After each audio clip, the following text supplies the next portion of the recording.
पुनरावलोकन करण्यासाठी एक समिती नेमण्याचं आश्वासन माननीय मुख्यमंत्री श्री देवेंद्रजी फडणवीस यांनी दिलं होतं। सत्तेवर आल्यापासून मुख्यमंत्री देवेंद्र फडणवीस यांनी सहकारातील अपप्रवृत्ती दूर करण्यावर भर दिला आहे। स्वतःची एकही सहकारी संस्था नसताना शांतपणे सहकारी संस्थांमधील भ्रष्टाचाराचे अचूक ऑपरेशन करणारे आपले लाडके देवाभाऊ मी आमंत्रित करते, त्यांनी आपलं मनोगत व्यक्त करावं।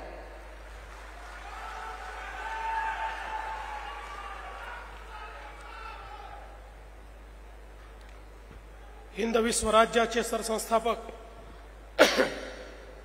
छत्रपती शिवरायांना मानाचा मुजरा करतो। भारतीय राज्यघटनेचे शिल्पकार भारतरत्न डॉक्टर बाबासाहेब आंबेडकर यांना मानवंदना अर्पित करतो।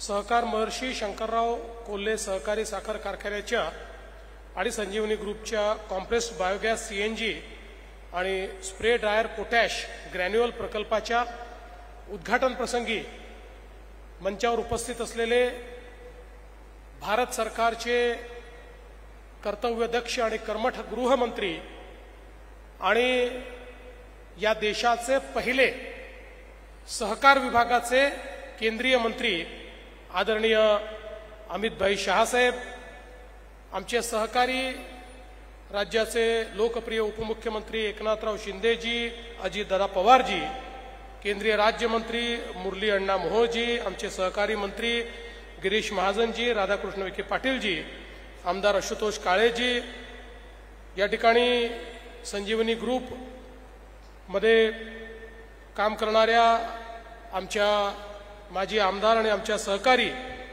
स्नेहलताताई कोल्हे, बिपिनदादा कोल्हे आणि ज्यांनी हा अतिशय सुंदर अशा प्रकारचा आधुनिक प्रकल्प उभा केला ते आपल्या या कारखान्याचे अध्यक्ष आणि युवा नेते विवेक भैया कोल्हे, मंचावरील सर्व मान्यवर आणि उपस्थित सर्व भगिनी आणि बंधूंनो, आजचा दिवस हा अतिशय ऐतिहासिक दिवस आहे। ऐतिहासिक याकरता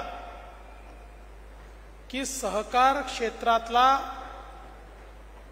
पहिला कॉम्प्रेस्ड बायोगॅस किंवा सीएनजीचा प्रकल्प हा आज या ठिकाणी विवेक भैयांच्या पुढाकारामुळे आपल्या स्वर्गीय शंकरराव कोल्हे सहकार महर्षी या साखर कारखान्याच्या माध्यमातून आणि संजीवनी ग्रुपच्या माध्यमातून आपल्या कोपरगावमध्ये तयार होतोय। हे ऐतिहासिक याकरता देखील आहे की देशाचे प्रधानमंत्री माननीय नरेंद्र मोदीजींनी शेतकरी हा केवळ शेतकरी नको तर तो अन्नदाता सोबत ऊर्जादाता झाला पाहिजे अशा प्रकारचा विचार मांडला आणि त्यातून केंद्र सरकारने मोदीजींच्या नेतृत्वात आणि सहकार विभागाने अमितभाई शहासाहेबांच्या नेतृत्वात मोठ्या प्रमाणावर वेगवेगळ्या योजना आणल्या, त्या योजनांकरता निधी उपलब्ध करून दिला आणि साखर कारखानदारी जिवंतही राहिली पाहिजे आणि त्याच्यामध्ये सर्क्युलर इकॉनॉमी तयार झाली पाहिजे अशा प्रकारचा विचार हा रुजवण्याचं काम हे सहकार क्षेत्रामध्ये केलं। आपल्याला कल्पना आहे, इथेनॉल सारखी एक क्रांती या देशामध्ये मोदीजींच्या नेतृत्वात आली। इथेनॉलमुळे एकीकडे आपलं परकीय चलन वाचलं, दुसरीकडे आमच्या साखर कारखान्यांना जी काही साखरेच्या किमतीचा चढ उतार असतो या चढ उताराने येणारं जे नुकसान आहे ते नुकसान भरून काढण्याकरता मोठ्या प्रमाणात मदत देखील मिळाली आणि केंद्र सरकारच्या ज्या सगळ्या ऑइल कंपनीज आहेत यांनी ॲश्युअर्ड बायर म्हणून, ॲश्युअर्ड खरेदीदार म्हणून त्या ठिकाणी वेगवेगळ्या कारखान्यांची करार केल्यामुळे एक उत्तम निधीचा स्रोत हा कारखान्यांकरता सुरू झाला आणि मोठ्या प्रमाणात शाश्वतता आणण्याचं काम हे या क्षेत्रामध्ये मोदीजींच्या नेतृत्वात झालं। पण याच्याकडे पाहत असताना एका वेगळ्या नजरेने देखील बघितलं पाहिजे. आज आपण बघतोय आपल्या देशासमोर किंवा जगासमोर सगळ्यात मोठा प्रश्न काय आहे? सगळ्यात मोठा प्रश्न आहे वातावरणातल्या बदलाचा. आपण गेले काही महिने अनुभवतोय आपल्या महाराष्ट्रामध्ये यंदा पावसाळा सुरू झाला मे मध्ये, आता ऑक्टोबर महिना सुरू झाला तरीही पाऊस पडतोय. आमचे अनेक सर्कल असे आहेत की ज्या ठिकाणी 7-7 वेळा अतिवृष्टी झाली आणि शेतकऱ्याचं अतोनात नुकसान झालं. केवळ शेतीचा नाश झाला असं नाही, जमीनही खरडून गेली, म्हणजे रबीचं पीक देखील शेतकऱ्याला घेता येणार नाही अशा प्रकारची अवस्था झाली. जी काही सरकारने मदत करायची आहे ती तर आपण करणारच आहोत, पण प्रश्न हा आहे की हे जे वातावरणातल्या बदलाचे परिणाम आहेत, हे परिणाम यापुढे जर असेच सुरू राहिले तर आमच्या शेतकऱ्यांनी नेमकं काय करायचं? आणि मग याच्यावरचा उपाय काय आहे? तर याच्यावरचा उपाय आहे CO2चं, कार्बन डायऑक्साईडचं जे इमिशन आहे हे कमी करणं. या ठिकाणी जे ग्रीन हाऊस गॅसेस तयार होतात हे कमी करणं, हे यातलं सगळ्यात महत्वाचं एक काम आहे. आणि आपण जर विचार केला तर सर्वात जास्त हे प्रदूषण पसरवून वातावरणातल्या बदलाला त्या ठिकाणी चालना देणारं काही असेल तर आज आपण जी एनर्जी वापरतो, आपण जे पेट्रोल वापरतो, आपण जे डिझेल वापरतो, कोळशापासून निर्माण होणारी विद्युत जी वापरतो, या सगळ्या गोष्टी एकीकडे आपलं परकीय चलन खर्च करतात आणि दुसरीकडे आपल्यावर, आपल्या कृषीवर या ठिकाणी मोठं संकट आणतात. आणि म्हणून माननीय प्रधानमंत्री मोदीजींनी सांगितलं आपल्याला एनर्जी ट्रान्झिशन करायचं आहे, आपल्याला ऊर्जाच्या स्रोतांमध्ये परिवर्तन करायचं आहे. प्रदूषण करणारे ऊर्जा स्रोत हे हळूहळू कमी करून जे आपले अतिशय नैसर्गिक किंवा अपारंपरिक ऊर्जा स्रोत आहेत त्याला आपल्याला त्या ठिकाणी चालना द्यायची आहे. आपण सोलारचा प्रयोग केला, आज महाराष्ट्र त्यामध्ये पहिल्या क्रमांकावर आहे. सोलार सारखे अनेक प्रकल्प आपण केले, पण त्यासोबत पेट्रोल आणि डिझेल याचं अल्टरनेटिव्ह तयार करणं हे अत्यंत महत्वाचं. मग त्याच्यामध्ये पहिल्यांदा पेट्रोल डिझेलमध्ये मिश्रण या ठिकाणी करण्याचा निर्णय झाला. त्या दृष्टीनं आपण आपल्या ऑइल कंपन्यांनी काम चालू केलं. फ्लेक्स इंजिन आपण आणले की ज्याच्यामध्ये 100% इथेनॉलवर आपल्या गाड्या चालू शकतील. पण त्याच्यात सगळ्यात महत्वाचं जर काही परिवर्तन असेल तर ते म्हणजे CBG आहे. हा जो CBGचा प्रकल्प आपण करतोय हा प्रकल्प म्हणजे सर्क्युलर इकॉनॉमीचा प्रकल्प आहे.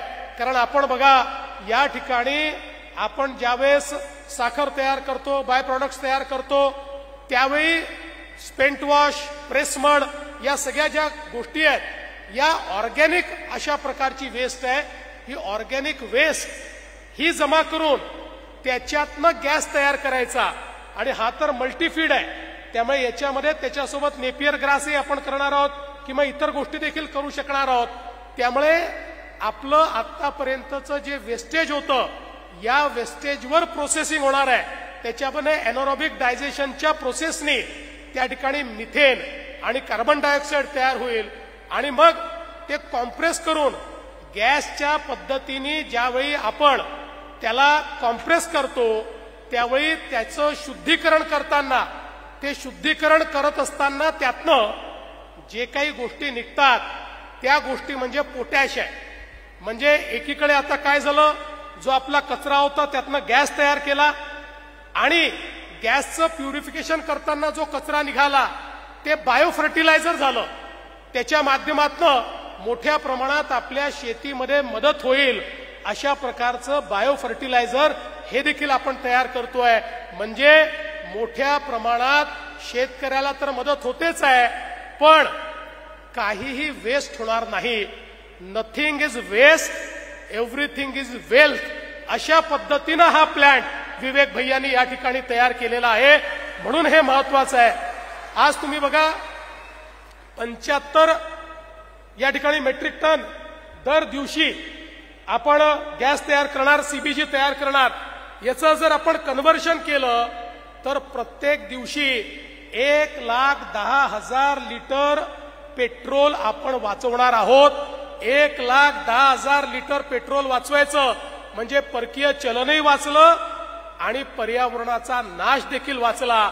म्हणजे कालपर्यंत जे वेस्ट होतं त्यातनं आता देशाच्या अर्थव्यवस्थेला मदत करणार आहोत, शेतकऱ्याच्या अर्थव्यवस्थेला मदत करणार आहोत आणि त्याच्यासोबत हे पोटॅश जे तयार होणार आहे, या पोटॅशमुळे आपल्याला जे काही शेतकऱ्याच्या शेतीमध्ये फर्टिलायझर त्या ठिकाणी आयात करून आणावं लागतं, ते आयातीवर देखील मोठ्या प्रमाणात आपण सबस्टिट्यूट तयार केल्यामुळे त्यातनं आपलं परकीय चलन वाचणार आहे.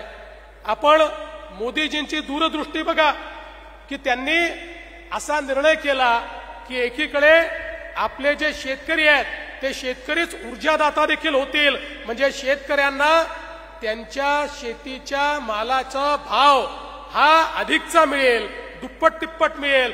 कारण आज शेतमालाचा भाव हा आपल्याला माहिती आहे आंतरराष्ट्रीय बाजारपेठ ठरवते, पण अशा प्रकारच्या कन्व्हर्शनमुळे तो भाव आपल्याला जास्त देता येतो आणि दुसरीकडे देशाचं परकीय चलन वाचवण्याचा प्रयत्न देखील या माध्यमातून होतोय. हे अत्यंत महत्वाचं आहे. आज आम्ही ज्यावेळेस येत होतो त्यावेळी आम्हाला अमित भाईंनी सांगितलं की अशा प्रकारचे अनेक प्रयोग आम्हाला करायचे आहेत, अनेक अशा प्रकारचे वेगवेगळे युनिट आम्हाला उभारायचे आहेत. केंद्र सरकार एनसीडीसीच्या माध्यमातून त्याला पूर्ण फंडिंग करायला तयार आहे. महाराष्ट्रामध्ये अशा प्रकारचे वेगवेगळे कारखाने जे हे करायला इच्छुक आहेत ते तुम्ही शोधून काढा आणि त्याकरता सगळा पैसा केंद्र सरकार या ठिकाणी देईल. म्हणजे याचा अर्थ असा आहे विवेक भैया, ही जी नवीन क्रांती सुरू होती आहे त्या क्रांतीचे प्रणेते आता तुम्ही झालेले आहात. ही खरोखर मला असं वाटतं एक अत्यंत महत्वाची गोष्ट आहे आणि म्हणून एक युवा नेता म्हणून तुमचं मी अतिशय मनापासून या ठिकाणी अभिनंदन करतो. आणि ही जी विजन देशाचे प्रधानमंत्री आणि देशाच्या सहकारिता मंत्र्यांची आहे की पहिल्यांदा आमच्या सहकार क्षेत्रामध्ये शाश्वतता आणून शेतकऱ्याचा विचार करणं, हे जे या ठिकाणी सुरू झालेलं आहे, मला असं वाटतं हे खरोखर एक नवीन विजन आज आपल्या भारतामध्ये आपल्याला पाहायला मिळत आहे. आज हे खरं आहे आपल्या महाराष्ट्रातल्या शेतकऱ्यावर खूप मोठ्या प्रमाणात त्या ठिकाणी संकट आलंय. जवळपास 40% आपली शेती महाराष्ट्रातली त्याच्यावर असलेली पिकं ही पूर्णपणे त्या ठिकाणी नष्ट झाली आहेत, ती वाहून गेली आहेत. पण जसं शिंदे साहेबांनी सांगितलं, अजितदादांनी सांगितलं, राज्याचं सरकार हे शेतकऱ्याच्या पाठीशी भक्कमपणे उभं राहणार आहे. केंद्र सरकार आमच्या पाठीशी आहे, मोदीजी आणि अमित भाई आमच्या पाठीशी आहेत. त्यामुळे निश्चितपणे हे तर खरंच आहे, शेतकऱ्याचं झालेलं सगळं नुकसान हे आपण भरून देऊ शकत नाही. हे देखील खरं आहे की ज्यावेळेस उभी पिकं ही त्या ठिकाणी करपतात, उभी पिकं ज्यावेळेस त्या ठिकाणी झोपतात, त्यावेळी शेतकऱ्याचं दुःख हे अवर्णनीय अशा प्रकारचं असतं. कारण ते पीक शेतकऱ्याला पोटच्या पोरासारखं वाटत असतं. त्यामुळे त्याचा झालेला जो लॉस असतो, त्याचं त्या ठिकाणी आलेलं दुःख असतं, हे दुःख तर आपल्याला भरून काढता येत नाही. पण एवढं निश्चित करता येतं की तो शेतकरी पुन्हा आपल्या पायावर उभा राहील, भक्कमपणे उभा राहील. ही मदत तर राज्य सरकार निश्चितपणे करू शकते आणि तेच करण्याचा प्रयत्न, ही फुंकर मारण्याचा प्रयत्न आम्ही या ठिकाणी राज्य सरकारच्या माध्यमातून करणार आहोत. हा विश्वास या निमित्ताने मी आपल्याला देतो. आणि मगाशी अजितदादांनी उल्लेख केला, ही गोष्ट खरी आहे की यावेळी विधानसभेच्या निवडणुकीच्या वेळी या ठिकाणी आमची महायुती होती आणि महायुतीमध्ये खरं म्हणजे या ठिकाणी आमचे काळेसाहेब हे उमेदवार होते आणि म्हणून आम्ही स्नेहलता ताईंना आणि या ठिकाणी विवेक भैयांना, बिपिन दादांना सांगितलं, आता महायुती आहे त्यामुळे तुम्ही निवडणुका लढू नका. आपण आता सगळे या ठिकाणी खऱ्या अर्थानं आपले जे एनसीपीचे उमेदवार आहेत त्यांना, आशुतोष काळे साहेबांना या ठिकाणी मदत करू. आणि त्यांनी ती मदत केली आणि आज आपली महायुती भक्कम आहे. पण त्याचवेळी आम्हाला याचीही कल्पना आहे की आम्ही ताईंना आणि या ठिकाणी भैयाला हे सांगितलं होतं की तुमचं जे काही राजकीय भवितव्य आहे त्याची काळजी अमित भाई आणि आम्ही घेऊ. त्यामुळे आम्ही ते विसरलेलो नाही आणि अमित भाई पण विसरलेले नाही. अमित भाईंनी गाडीमध्ये बसला असताना त्याचा उल्लेख केला की विवेक भैया आणि ताई आपल्याला भेटायला आले होते आणि या सगळ्या गोष्टी आपल्याला पुढे करायच्या आहेत. त्यामुळे त्याची काळजी करू नका. तुमचं सगळं राजकीय भविष्य उत्तम होईल. पण आता एक उत्तम काम तुम्ही केलेलं आहे. हे काम अजून मोठं कसं करता येईल, हे काम इतरांनाही कसं मदत करता येईल, याचा प्रयत्न हा तुम्ही करावा, अशा प्रकारची तुम्हाला विनंती करतो. पुन्हा एकदा अतिशय मनापासनं शेतकऱ्यांच्या जीवनात आधुनिकता आणण्याचं काम तुम्ही केलेलं आहे. खरं म्हणजे नातवानी आजोबासारखं काम केलेलं आहे असं मी म्हणेन. कारण शंकरराव कोल्हे बीएससी ऍग्रिकल्चर झाल्यानंतर त्यांना फोर्ड फाउंडेशननी शिष्यवृत्ती दिली. परदेशात जाऊन शिकल्यानंतर त्यांनी स्वित्झर्लंडमध्ये जाऊन त्या ठिकाणी फॅक्टरी टाकली. पण त्यांना आपलं गाव आणि आपले लोक बोलवत होते, त्यांना शेती बोलवत होती. त्यांना वाटलं शेतीत जाऊन प्रयोग केले पाहिजेत आणि म्हणून इथे येऊन शेतीमध्ये प्रयोग करून हे एवढं मोठं साम्राज्य, त्या काळाची आधुनिकता ही शेतीमध्ये आणण्याचं काम त्यांनी केलं. आता तोच कित्ता बिपिनदादांच्या आणि स्नेहलताताईंच्या आशीर्वादाने विवेक भैया तुम्ही गिरवलेला आहे. म्हणून नक्कीच शंकररावांचे आशीर्वाद तुम्हाला या ठिकाणी मिळतील हा विश्वास व्यक्त करतो आणि माझं बोलणं संपवतो. जय हिंद, जय महाराष्ट्र.